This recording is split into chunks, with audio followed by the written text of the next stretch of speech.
ತುಮಕೂರು ಜಿಲ್ಲೆಯ ಗುಬ್ಬಿ ತಾಲೂಕಿನ ನಿಟ್ಟೂರು ಬಳಿಯ ಹೇಮಾವತಿ ಪೈಪ್ಲೈನ್ ಕೆನಾಲ್ ಕಾಮಗಾರಿ ವಿರೋಧಿಸಿ ಕಾಮಗಾರಿ ನಡೆಯುತ್ತಿರುವ ಸ್ಥಳದಲ್ಲಿ ಜಿಲ್ಲೆಯ ರೈತರು ಹಾಗೂ ವಿರೋಧ ಪಕ್ಷದ ಶಾಸಕರು ಸಾರ್ವಜನಿಕರು ಸರ್ಕಾರದ ವಿರುದ್ಧ ಆಕ್ರೋಶ ಹೊರಹಾಕಿ ಪ್ರತಿಭಟನೆ ನಡೆಸಿದರು. ನಾವು ನಿಮಗೆ ಮನವಿ ಮಾಡ್ತೀವಿ, ನೀವು ಯಾವ ಮಾನದಂಡದ ಮೇಲೆ ತಗೊಂಡು ಹೋಗಿದ್ದೀರಿ? ಇವರು ಈ ಸಂಬಳದಿಂದ ಇಂಜಿನಿಯರ್ಗಳಿಗೆ ಮೊದಲು ಸಿಮಾರಿ ಹಾಕಬೇಕಾಗಿದೆ, ಇವರಿಗೆ ಬುದ್ಧಿ ಕಲಿಸಬೇಕಾಗಿದೆ. ಯಾವ ಆಧಾರದ ಮೇಲೆ ನೀವು ಇನ್ನೊಂದು ಕಾಮಗಾರಿಗೆ ಇನ್ನೊಂದು ಮುಖ್ಯ ಚಾನಲ್ಗೆ ನೀವು ಅವಕಾಶ ಮಾಡಿದ್ರಿ?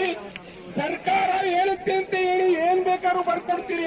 ಹೌದು, ಕಾಮಗಾರಿ ನಡೆಯುತ್ತಿರುವ ಸ್ಥಳದಲ್ಲಿ ಪೊಲೀಸರ ಸರ್ಪಗಾವಲು ಅಳವಡಿಸಿ ರೈತರನ್ನ ತಡೆಯುವ ಎಲ್ಲ ತಯಾರಿ ನಡೆಸಿದ್ರು. ಅಲ್ಲಲ್ಲೇ ಗುಂಪಾಗಿ ಕಾಣಿಸಿಕೊಂಡ ರೈತರ ಗುಂಪು ನಿಟ್ಟೂರು ಸಮೀಪದ ಶ್ರೀ ಆಂಜನೇಯ ಸ್ವಾಮಿ ದೇವಸ್ಥಾನದ ಬಳಿ ಜಮಾಯಿಸತೊಡಗಿದರು. 100ರ ಸಂಖ್ಯೆ 1000 ಆಗುತ್ತಿದ್ದಂತೆ ರೈತರು ರಸ್ತೆಗಿಳಿಯತೊಡಗಿದರು. ರೈತ ಸಂಘದ ಮುಖಂಡರು, ಬಿಜೆಪಿ ಜೆಡಿಎಸ್ ಮುಖಂಡರು ಸ್ಥಳಕ್ಕೆ ಧಾವಿಸಿ ತಕ್ಷಣ ಪ್ರತಿಭಟನೆ ತೀವ್ರ ಸ್ವರೂಪ ಕಂಡಿತ್ತು. ಪ್ರತಿಭಟನಾ ಸಭೆಯ ನಂತರ ಪಾದಯಾತ್ರೆಯಲ್ಲಿ ಕೆನಾಲ್ ಕಾಮಗಾರಿ ಸ್ಥಳ ಸುಂಕಾಪುರದತ್ತ ಹೊರಟಾಗ ಪೊಲೀಸರು ಎಲ್ಲಾ ಮುಖಂಡರನ್ನ ಹಾಗೂ ಮಠಾಧೀಶರನ್ನ ಬಂಧಿಸುವ ಪ್ರಯತ್ನ ಮಾಡಿದರು. ತಕ್ಷಣ ರೊಚ್ಚಿಗೆದ್ದ ರೈತರು ಪೊಲೀಸರ ಬಸ್ಸುಗಳನ್ನ ತಡೆಯೊಡ್ಡಿ ಚಕ್ರದ ಟೈರ್ ಗಾಳಿ ಬಿಟ್ಟು ಬಸ್ಸುಗಳನ್ನ ಅಲ್ಲಾಡಿಸಿ ಕೆಲಕಾಲ ಪ್ರಕ್ಷುಬ್ಧ ವಾತಾವರಣ ಸೃಷ್ಟಿಸಿದರು. ಬಂಧಿತ ಮುಖಂಡರನ್ನ ಬಿಟ್ಟ ನಂತರ ಬಿಗುವಿನ ವಾತಾವರಣ ಸಡಿಲಗೊಂಡಿತ್ತು. ಅಲ್ಲಿಂದ ನೇರ ಸುಂಕಾಪುರ ಸುಮಾರು 7 ಕಿಲೋಮೀಟರ್ ಪಾದಯಾತ್ರೆ ನಡೆಸಿದರು.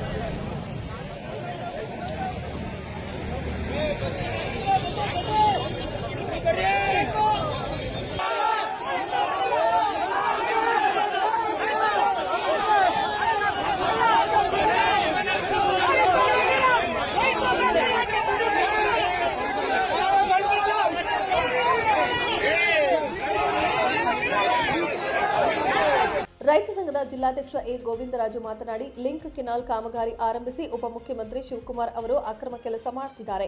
ಈ ಹಿಂದೆ ಬಿಜೆಪಿ ಸರ್ಕಾರ ರದ್ದು ಮಾಡಿದ ಈ ಕಾಮಗಾರಿಗೆ ಮರು ಚಾಲನೆ ನೀಡಿ 1000 ಕೋಟಿ ಕಾಮಗಾರಿ ಆರಂಭಿಸಿದ್ದಾರೆ. ಜಿಲ್ಲೆಯ ಉಳಿದ ತಾಲೂಕಿಗೆ ಹೇಮಾವತಿ ನೀರು ವಂಚಿತವಾಗುತ್ತಿದೆ. ಈ ಪೈಪ್ಲೈನ್ ಕಾಮಗಾರಿ ನಿಲ್ಲಿಸಿದರೆ ಯಾವ ತಾಲೂಕಿಗೂ ಅನ್ಯಾಯ ಆಗುವುದಿಲ್ಲ. ಮತ ನೀಡಿ ಬೀದಿಗೆ ಬಂದ ರೈತರ ಪರ ಜನಪ್ರತಿನಿಧಿಗಳು ಹಿಡಿಶಾಪ ಹಾಕುತ್ತಾರೆ.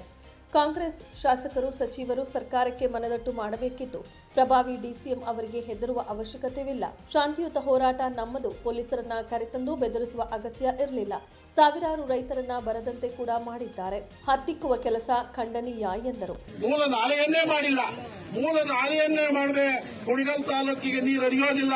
ಹಾಗಾಗಿ ಲಿಂಕ್ ಕ್ಯಾನಲ್ ಅವಶ್ಯಕತೆ ಇದೆ ಅಂತ ಹೇಳಿ ಕುಣಿಗಲ್ನ ಹೆಸರೇ ಕಂಡು ಇವತ್ತು ರಾಮನಗರಕ್ಕೆ ನೀರನ್ನ ಕದ್ದೊಯ್ತಕ್ಕಂಥ ಕೆಲಸ ಮಾಡ್ತಾ ಇದ್ದಾರೆ. ಅವರು ಮೂಲ ನಾಲೆಯಿಂದ ಅಥವಾ ಡ್ಯಾಮ್ನಿಂದ ನೀರು ತಗೊಂಡೋಗಿದ್ರೆ ನಮ್ಮ ವಿರೋಧ ಇರಲಿಲ್ಲ.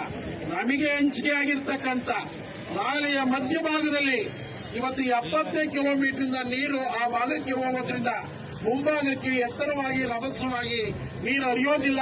ವಿನ್ಯಾಸ ಏನು ಮಾಡಿ ಈಗಾಗಲೇ 23 ಉಪನಾಲೆಗಳನ್ನ ಮಾಡಿದ್ದಾರೆ. 23 ಕುಡಿಯೋ ನೀರಿನ ಯೋಜನೆ ಇದೆ. ಅವೆಲ್ಲವಕ್ಕೂ ಅಪಾಯ ಆಗ್ತದೆ. 16,000 ಕೋಟಿ ಹಣವನ್ನು ಖರ್ಚು ಮಾಡಿ ನಿರ್ಮಾಣ ಮಾಡಿರ್ತಕ್ಕಂಥ ಮೂಲ ನಾಲೆಯ ಆಶಯಕ್ಕೆ ಧಕ್ಕೆ ಬರ್ತದೆ. 7 ತಾಲೂಕಿನ ಜನ ನೀರಿನಿಂದ ವಂಚಿತರಾಗ್ತಕ್ಕಂಥ ಅಪಾಯ ಇದೆ. ಹಾಗಾಗಿ ದಯಮಾಡಿ ನಾನು ಸರ್ಕಾರವನ್ನು ವಿನಂತಿ ಮಾಡ್ತೀನಿ, ಇಡೀ ಜಿಲ್ಲೆಯ ಬಹುತೇಕ ಜನ ವಿರೋಧ ಮಾಡತಕ್ಕಂಥ ಈ ಒಂದು ಸಂದರ್ಭದಲ್ಲಿ ಕನಿಷ್ಠ ಸರ್ಕಾರ ಒಂದು ಟೆಕ್ನಿಕಲ್ ಕಮಿಟಿಯನ್ನ ರಚನೆ ಮಾಡ್ತಾರೆ. ಆ ಟೆಕ್ನಿಕಲ್ ಕಮಿಟಿ ಏನ್ ರಿಪೋರ್ಟ್ ಕೊಡ್ತು ಅಂತಕ್ಕಂಥ ವಿಚಾರವನ್ನ ಸಾರ್ವಜನಿಕವಾಗಿ ಹಂಚಿಕೊಳ್ಳಿಲ್ಲ.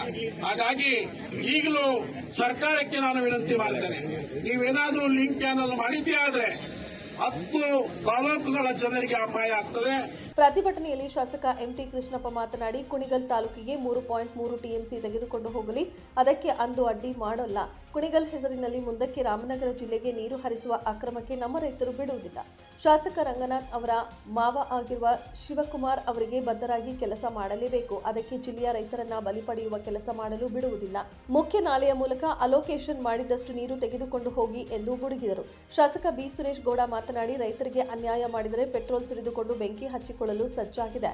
ಇಲ್ಲಿನ ಪ್ರತಿಭಟನೆಯಿಂದ ಆಗುವ ಅನಾಹುತಕ್ಕೆ ಸರ್ಕಾರ ನೇರ ಹೊಣೆ. ಜೈಲಿಗೆ ಸಾವಿರಾರು ರೈತರು ಒಟ್ಟಿಗೆ ಹೋಗೋಣ ಎಂದರು. ಶಾಸಕ ಜಿಬಿ ಜ್ಯೋತಿ ಗಣೇಶ್ ಮಾತನಾಡಿ, ಹೇಮಾವತಿ ಜಿಲ್ಲೆಯ ಜೀವನಾಡಿ, ಕೃಷಿಕರಿಗೆ ನಾಗರಿಕರಿಗೆ ಕುಡಿಯುವ ನೀರು ಇದಾಗಿದೆ. ಹೇಮಾವತಿ ಮತ್ತು ವಿಧಾನಸಭಾ ಕ್ಷೇತ್ರದ ಋಣ ಇದೆ. ಕುಣಿಗಲ್ ತಾಲೂಕಿನ ಹೆಸರು ನೆಪಕ್ಕೆ ಹೇಳಿ ರಾಮನಗರ ಜಿಲ್ಲೆ ಕಡೆ ತೆಗೆದುಕೊಂಡು ಹೋಗ್ತಾರೆ.